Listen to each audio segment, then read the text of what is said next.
وقت کو یہ پیغام دینا کہ غریب عوام کے ساتھ لبیک کھڑی ہو گئی ہے.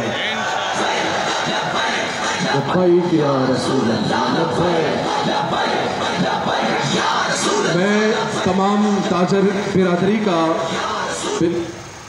ہمارے شرجیت گوبلانی صاحب، رضوان بھائی اور عالم بھائی، امین بھائی یہاں موجود، اسلم بٹی صاحب، اور اس کے علاوہ یہاں پر جتنے بھی تاجر برادری موجود، یعقوب بھائی، اور جن کا میں نام نہیں لے سکا، جو نیچے یہاں پر تشریف فرما ہوئے اور جو پنڈال میں موجود ہے، تمام کا سب سے پہلے 27 فروری کو جو آپ نے ساتھ دیا، ہم تہہ دل سے آپ کا شکریہ ادا کرتے ہیں. اور پھر دوسرے مرحلے کے اس احتجاجی مظاہرے میں آپ نے ساتھ دیا، ہم آپ کا شکریہ ادا کرتے ہیں. اور ہم آپ کو انشاءاللہ یقین دلاتے ہیں، انشاءاللہ غریب عوام کو اس جو دلدل میں موجودہ نااہل اور گزرے ہوئے نااہل حکمرانوں نے جس دلدل میں پھنسایا ہے، انشاءاللہ لبیک کا نعرہ لگا کر ہم ان کو باہر نکالیں گے انشاءاللہ.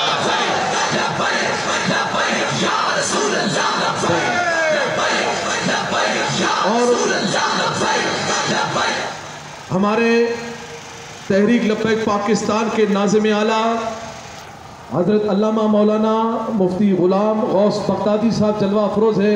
اب اس کے بعد آپ بھی بیان کریں گے اور مغرب کا وقت بھی بالکل کم ہے، تو بس پیغام ہم یہ دے رہے ہیں اور حکومت وقت کو یہ بات پوچھ رہے ہیں کہ IMF سے جو معاہدہ ہوا، عمرانی حکومت نے کیا یا شہبازی حکومت نے کیا؟ دونوں نے کیا، مگر وہ معاہدہ پاکستانی عوام کے سامنے نہیں ہے. ہمارا یہ مطالبہ ہے ان سے کہ وہ جو IMF سے مطالبہ ہوا ہے، جو جن شرائط پر معاہدہ ہوا ہے، وہ معاہدہ پاکستانیوں کے سامنے لایا جائے، کیونکہ ان تاجروں کو بھی معلوم نہیں کہ کیا معاہدہ ہوا، عوام کو بھی معلوم نہیں کہ کیا معاہدہ ہوا، پاکستانی عوام کو معلوم نہیں کہ کیا معاہدہ ہوا. اور اسی معاہدے کے پاداش میں اور اسی معاہدے کے پر اپنے آپ کو بچاتے ہوئے یہ کہتے ہیں کہ ہم اس معاہدے پر عمل کریں گے. عمل کیا ہے؟ غریب پر بوجھ ڈالنا، غریب پر بوجھ ڈالنا، غریب کو دبانا، غریب کو مزید کمزور کر دینا اور مزید مہنگائی بڑھا دینا. پوچھا جائے کیوں مہنگائی کر رہے ہیں؟ بولا IMF سے معاہدہ ہوا ہے.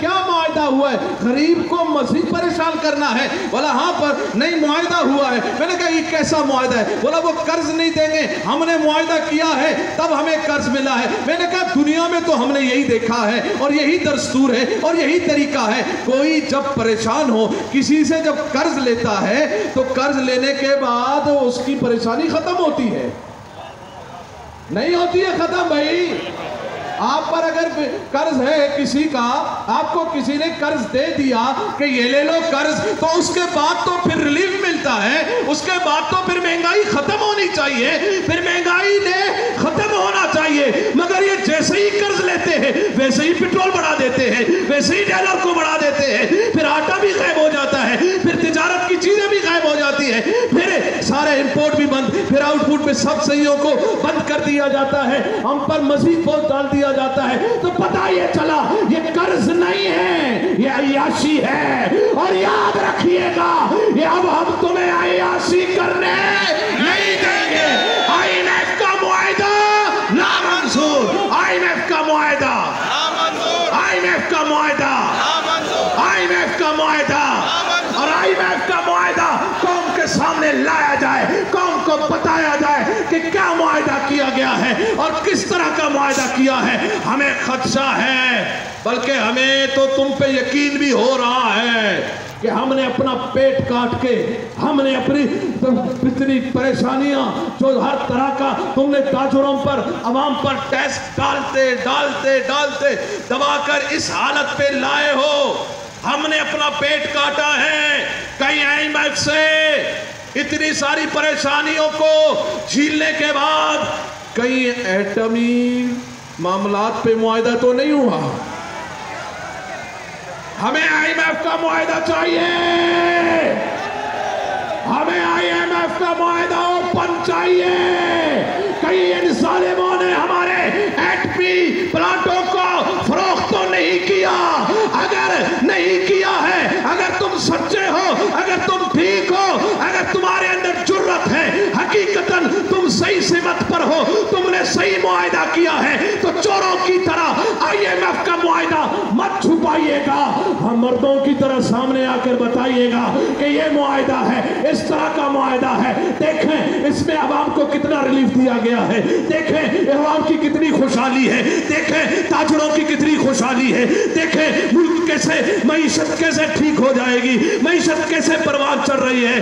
کس کی بنا پر؟ اس IMF کے معاہدے کے بنا پر. ہم بس یہی بات کر رہے ہیں، وقت بالکل کم ہے. IMF کا معاہدہ اوپن کیا جائے، بتایا جائے کہ کیا کیا معاہدہ ہوا ہے. ہمیں جو خدشہ ہے اس خدشے کو بھی دور کیا جائے، اور آگے کا جو لائے عمل مرکزی لحاظ سے جو آئے گا انشاءاللہ. تاجروں نے بھی کہہ دیا ہے، عوام نے بھی کہہ دیا ہے، دکانداروں نے بھی کہہ دیا ہے، ٹرانسپورٹروں نے بھی کہہ دیا ہے، اسکول ایسوسیشن نے بھی کہہ دیا ہے، پورے پاکستانی عوام نے یہ پیغام دے دیا ہے.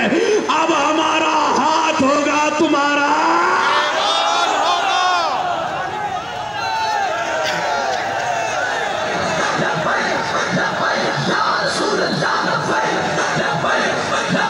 یا رسول اللہ